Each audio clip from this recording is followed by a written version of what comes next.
BC రిజర్వేషన్లపై high court stake Congress ప్రభుత్వమే బాధ్యత వహించాలన్నారు BJP రాష్ట్ర అధ్యక్షుడు ఎన్ రామచంద్రరావు. హైకోర్టు స్టే ప్రభుత్వ నిర్లక్ష్య ఫలితమని, కాంగ్రెస్ రాజకీయ ప్రయోజనాల కోసం బీసీల హక్కులను తాకట్టు పెట్టిందని ఆయన విమర్శించారు. గవర్నర్ గడువు ముగియక ముందే ఎన్నికల నోటిఫికేషన్ జారీ చేయడం చట్ట విరుద్ధమని పేర్కొన్నారు. బీసీలకు న్యాయం చేయాలంటే ప్రభుత్వం వెంటనే సుప్రీంకోర్టును ఆశ్రయించాలని ఆయన డిమాండ్ చేశారు.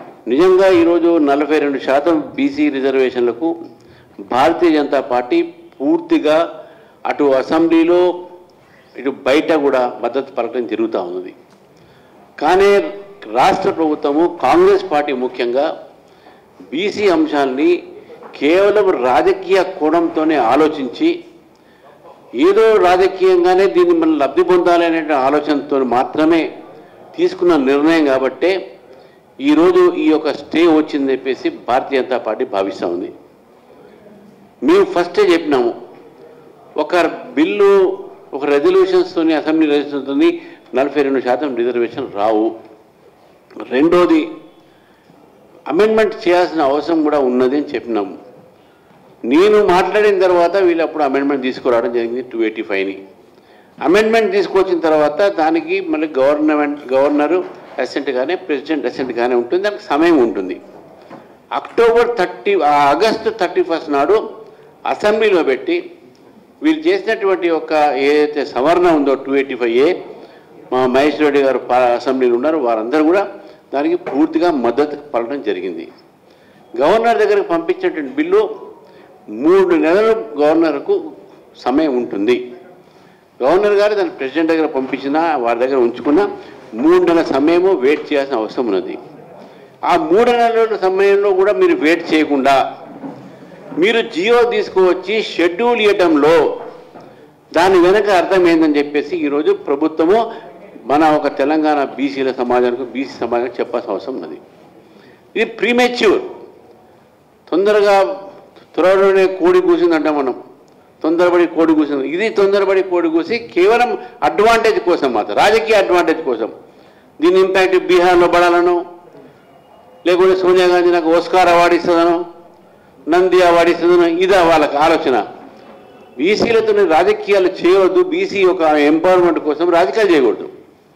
మా ఆర్ కృష్ణయ్య గారు వారు ఇంప్లీడ్ అయ్యారు దాంట్లో. ఈరోజు వారు ఒక వాదన కోసం వారు ఇంప్లీడ్ అలవ్ అయింది. వారు తప్పకుండా వారి వాదన కూడా వినిపిస్తారు. కానీ ఈరోజు జరిగినటువంటి ఒక సంఘటన ఏదైతే ఈరోజు కోర్టులో జరిగినటువంటి ఒక ఏదైతే డెవలప్మెంట్ ఉందో దానికి కాంగ్రెస్ ప్రభుత్వము పూర్తిగా బాధ్యత వహించాలి. చిత్తశుద్ధి లేనటువంటి ఒక ప్రభుత్వం కాబట్టి ఈరోజు ఈ పరిస్థితి ఈరోజు ఎదుర్కొంటున్నారు తెలంగాణలో ప్రజలు కానీ ఓబీసీలు కానీ.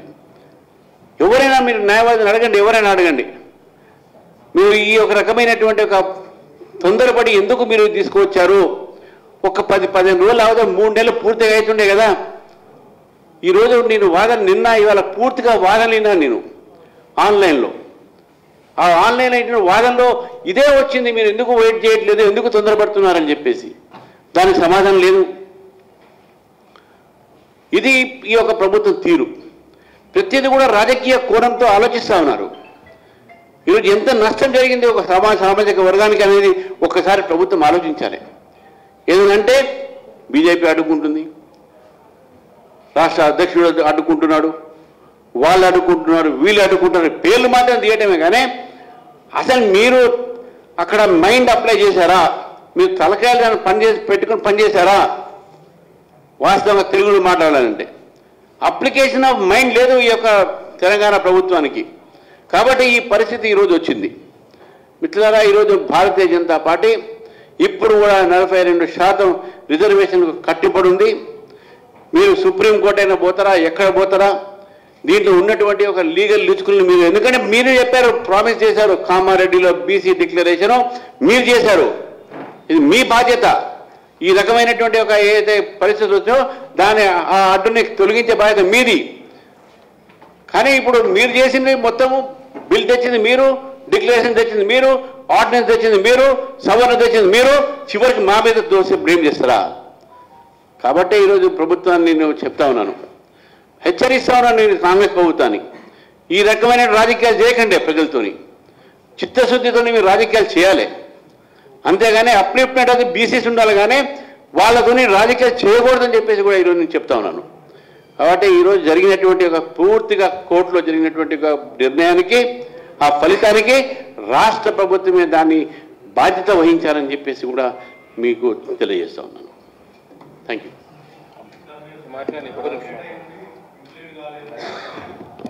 ఆర్ కృష్ణ గారు మా ఎంపీ కదా,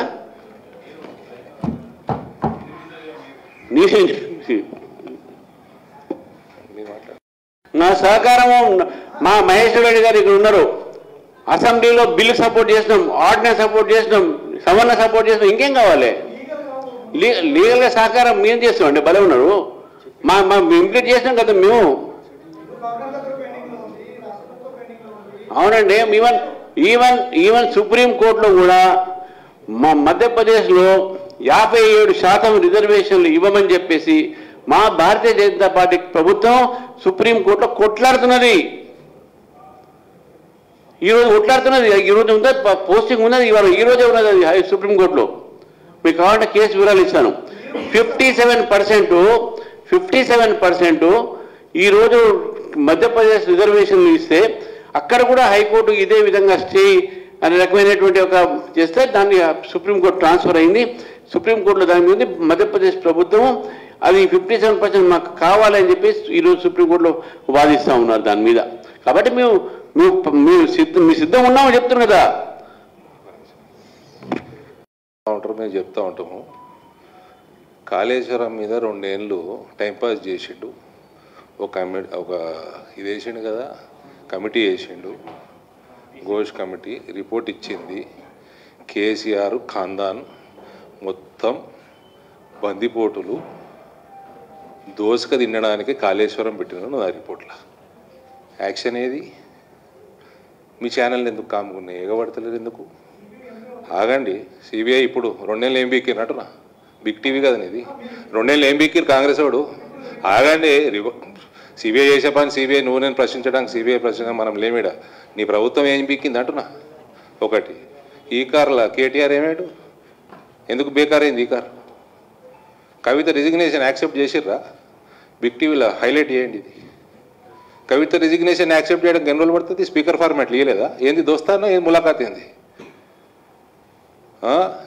అదేంది టానిక్లో జిఎస్టీ స్కామ్ ఉన్నది అన్నాడు. హరీష్ రావు పాల వ్యాపారం చేసిండు అన్నాడు అపోజిషన్లో ఉన్నప్పుడు. ఏమాయ్ వాటా వచ్చిందా?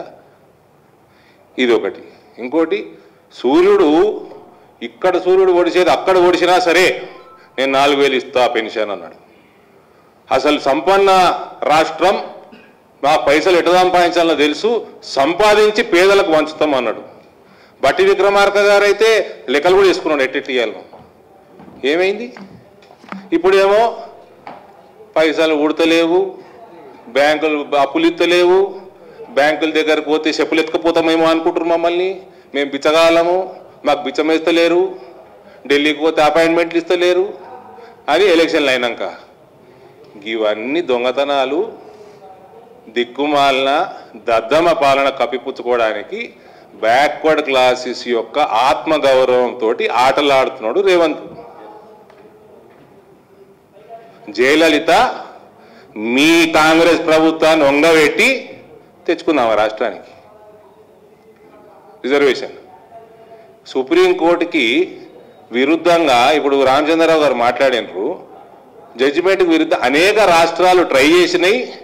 నువ్వు లీగల్గా నీకు అడ్వైజ్ లేదు, నీకు గవర్నెన్స్ మీద అడ్వైజ్ లేదు, నీకు గవర్నెన్స్ లేదు, చాతగాని పాలన దద్దమ్మ పాలన చేస్తున్నావు.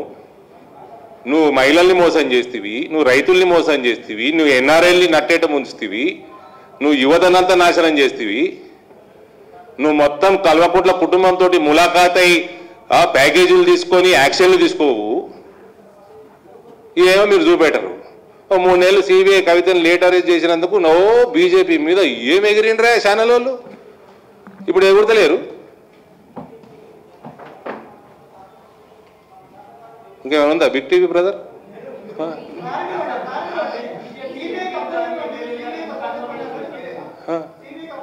సిబిఐ అరెస్ట్ చేసింది కవితని, ఈడీ చేసింది, అప్పచెప్పింది మొన్న కదా. ఈ సిబిఐ రేవంత్ కోసమే పనిచేస్తుందా? సిబిఐ రేవంత్ కోసం పనిచేస్తుందా? దిగిరాయా? దిగింది మీకు చూపిస్తారా? ఏంది వీడియో తీసి చూపిస్తారా? బిగ్ టీవీ స్టూడియోలో దిగుమన్నాం ఏంది? వాళ్ళు దిగేది వాళ్ళు దిగుతారు, వాళ్ళ పరిస్థితి వాళ్ళ ప్రాసెస్ వాళ్ళకు ఉంటుంది. మీ బిగ్ టీవీకి చెప్పాలి లేదు అన్నీ.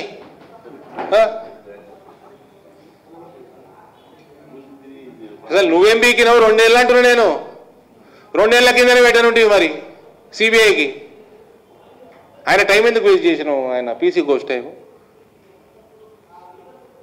నీకు ములాఖాత్ చేసుకోనీకి పీసీ కోసం వాడుకున్నావా? నీ ప్యాకేజ్ పెంచుకోవడానికి వాడుకున్నావా? ఈ కార్ ఏమైంది? ఫోన్ ట్యాపింగ్ ఏమైంది? కవిత రిజిగ్నేషన్ ఏమైంది?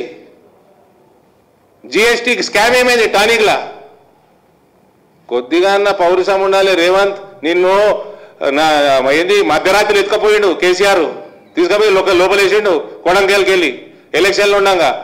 ఏమై పౌరుషం? ఇవన్నీ కప్పిపుచ్చుకోవడానికి బీసీలు దొరికినారు నీకు. 78 ఏళ్ళ సిగ్గులేని పార్టీ మీది ఒక బీసీ ముఖ్యమంత్రి దొరకలేదా నే మీకు?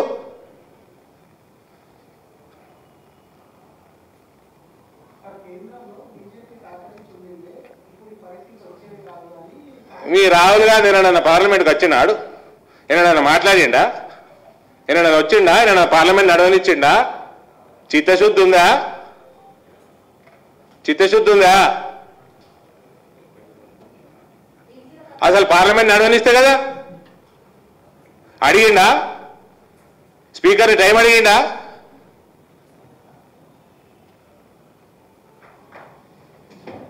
మొత్తం ఎగవాడుర్రి. ఈ ములాఖాత్ అయింది కల్వకుంట్ల కుటుంబంతో రేవంత్. ఊకే బీజేపీ మీద ఎగవాడకుర్రి. 2-3 నెలలు అయింది అంతే, లేట్ వేసారు పాప మహిళ. 5 ఏళ్ళు అయింది లోపలికి, 5 నెలలు. ఏమే ఎందుకు ఎగబడతలేరే? మళ్ళా మీ ఓనర్లు అందరూ నాకు ఆపుతులే.